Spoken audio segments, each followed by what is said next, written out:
Well, hello everyone and welcome back to another video of the F1 Project Phoenix 2022 Career Mode. Today we're here for episode 4 of this series for Imola, the first European round of the season. You know, you'd expect with the first European round of the season, teams bring upgrades, but no one has brought any upgrades. Obviously, a lot of the teams are reserving their tokens for the new regulations and also for later in the season potentially. Obviously, Oscar Piastri is looking to improve. He's had 3 tough races in that Williams, which isn't fast. Williams themselves, of course, have said that they've got upgrades to come, so hopefully Piastri should be able to take advantage of that. Obviously, Hamilton and Mercedes. Hamilton has had 3 straight DNFs. He's had the worst start to a season ever for him as well. Max Verstappen is 35 points in front of me. He's the championship leader. Even George Russell isn't having the start to the season you want. Maybe it's the Mercedes, you know, not actually being suited, and both of them overdriving that car to its current potential. Upgrades surely to come for them, and also for the Scuderia, the home team Ferrari. Can they actually deliver? Bearing in mind they haven't really looked close to either McLaren, who they're really directly racing, or to Mercedes or Red Bull, but yet they've been there. They've been the most consistent out of the 3 teams, bar the Red Bull at the moment, which has been dominated by Verstappen's wins. And speaking of Verstappen, he's on pole to today's race. He starts in the mediums alongside Hamilton, of course. No surprise that those two are out in front. Sergio Perez and Lando Norris start 3rd and 4th. Norris on the medium tyres this time, as is on the softs at Mexico. George Russell, oh dear, he starts down in 5th place. That's not really where he wants to be. On the grid, on the soft tyres as well. Daniel Ricciardo alongside him 6th. Row 4 is all Ferrari, not where they want to be. Both of them once again starting on the soft tyre. We'll have to wait and see if they can start on the mediums. Pierre Gasly and Sebastian Vettel complete the top 10. Both will start on the soft tyre. Gasly having both of those drivers in great form. I start P11, not great to be honest. I don't have a great pace around here. Giovinazzi starts in 12th alongside. Sonoda, better from him. He starts 13th, hasn't had a Spinana like he did in real life here. He's alongside the lead Alpine of Fernando Alonso, not great for Alpine. Ocon starts in 15th. Alex Albon fails to get out of Q1 again.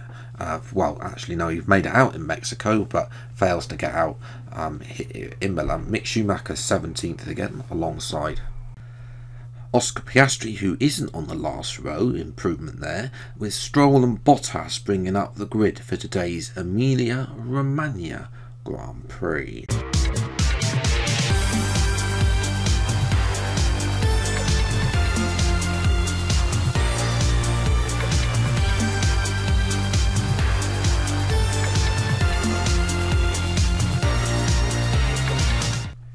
So yes, Imola, as I say, not great base to qualify P11.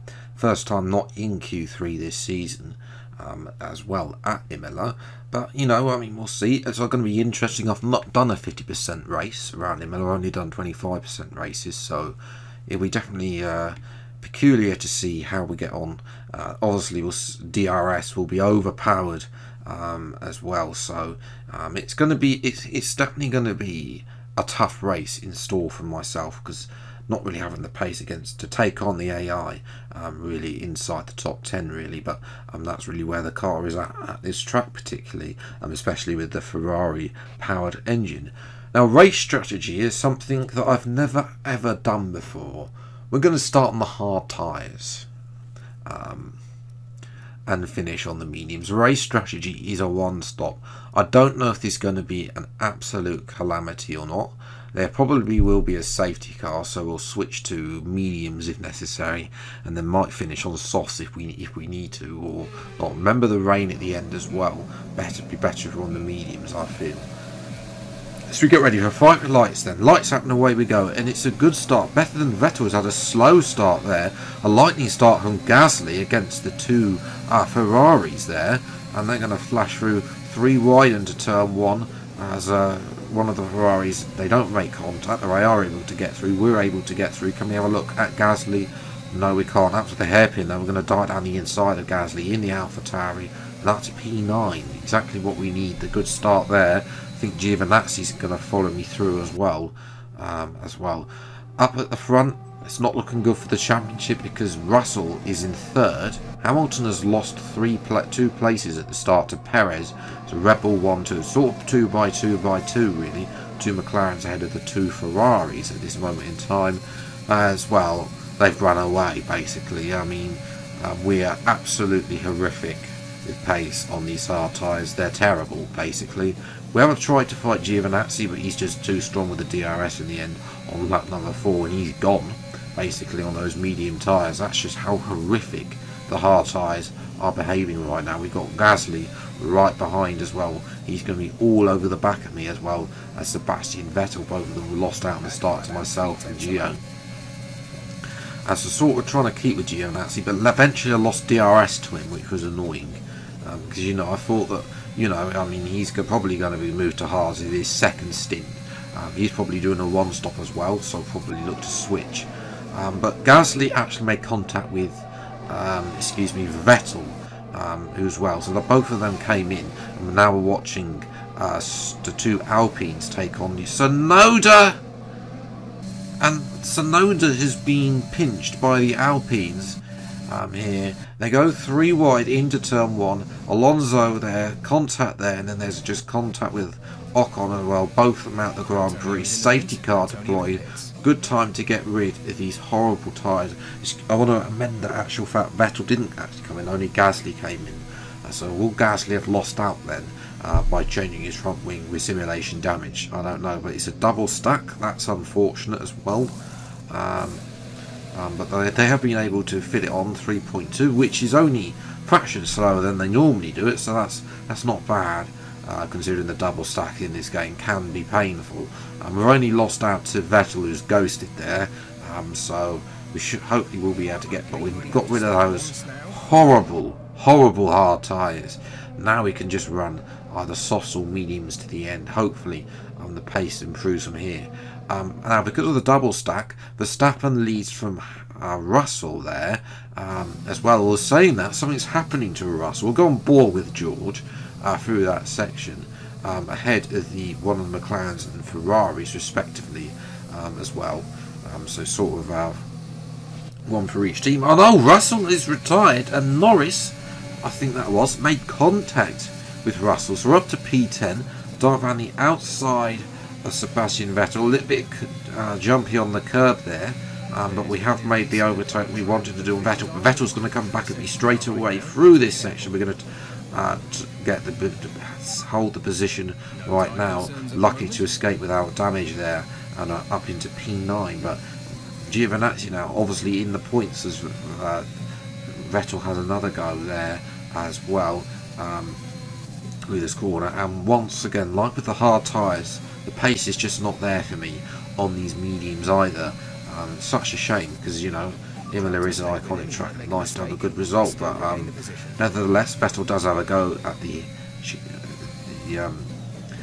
corner there. But we let him past on lap 16 because I'm trying to break it, trying to use the DRS to get away from him on this corner. So a little bit of 300 IQ tactics there, and just, you know, use this. But I don't know if that's a slight mistake, because we're not past him now.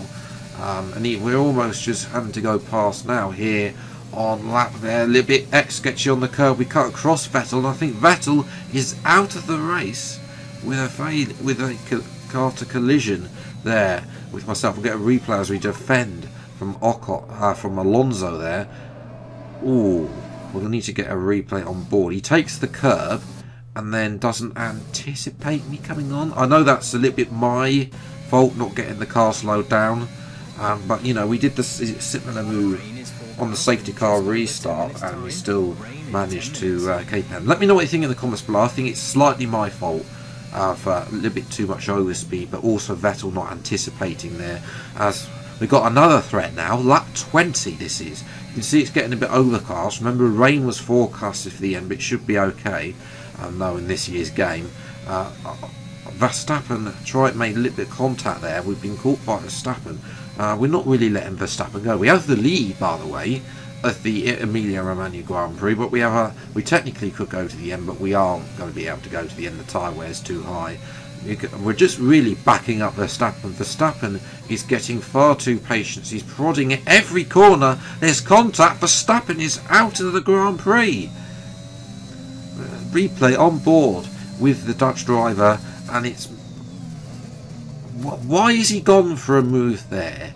I've taken the racing line for that corner as well, and I feel that's his fault, personally, that one, because I've taken the racing line and he's made a kamikaze dive at the last minute. Absolutely no way am I letting him through like that. So anyway, we're going to use this time to have a change of tyres. The tyres were starting to go off like 50% on the mediums, really. So we're going to switch to the soft tyres. So we're going to come out. Going to come out in P7. Is that? Oh no! Here comes Giovinazzi, a long way behind the leaders. So P8. There we go. Not really anyone behind Giovinazzi, keeping our teammate company there. As we're watching Lando Norris, he's at the back of the pack, led by Lewis Hamilton, and Lando has binned it as well in that corner. So we're up to P7. We've only got 14 runners left. Lewis Hamilton at the front, I should point out, is leading this Grand Prix. Can he avoid his luck that he's had? Bearing in mind he might have given it to George Russell, who has, his teammate has retired. It is starting to rain, but not enough for Inters. What's their contact with Alonso there? I think there might have been contact with Alonso there as he tried to squeeze him. Ooh, we rubbed his tyre there, and then he's retiring. I don't understand. I don't understand why. I mean, that's just the game. Really, I mean, he doesn't have any visual damage, but there we go. So 13 runners round the final corner for a terrible race. I mean, P7, a little bit controversial, I must admit.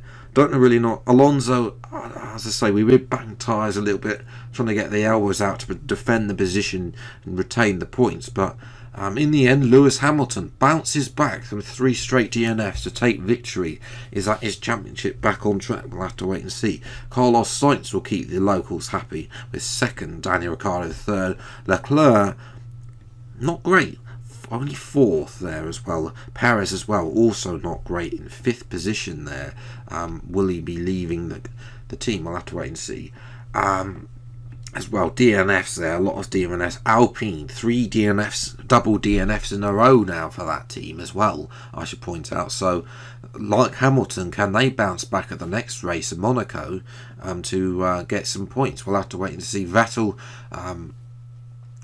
unlucky there as well with that, although I don't know where the likes of Vettel and Alonso would have been in relation to me, because we didn't really have the pace to be able to take on them. We got lucky P7. In terms of the drivers, the top 2 are unchanged. Sainz 3rd, Leclerc 4th, despite Ferrari not showing that much pace, but they are showing good pace and consistency is what they like to see. Sainz is up to 3rd with 20 points. I dropped to P9 because of Hamilton's victory and Perez getting P5, so there's a bit of work to do as well. Next time out in Monaco, try and bounce back with a good result there as well. In terms of the constructors, Ferrari jump ahead of Mercedes into 2nd place, so they're now the best team, but obviously Red Bull are only has to have a 9-point lead. We've extended our advantage over Alpine, who still haven't scored since their only finish this season. It was at Bahrain. So yes, more points for AlphaTauri as well. Can Gasly drag that team up? We'll have to wait and see. But if you have then enjoyed this video, then leave a like, subscribe to the channel if you see plenty more F1 Project Phoenix videos as and when they come out. Until the next video then, I'll see you next time. Take care, thanks so much for watching, enjoy your day, and goodbye.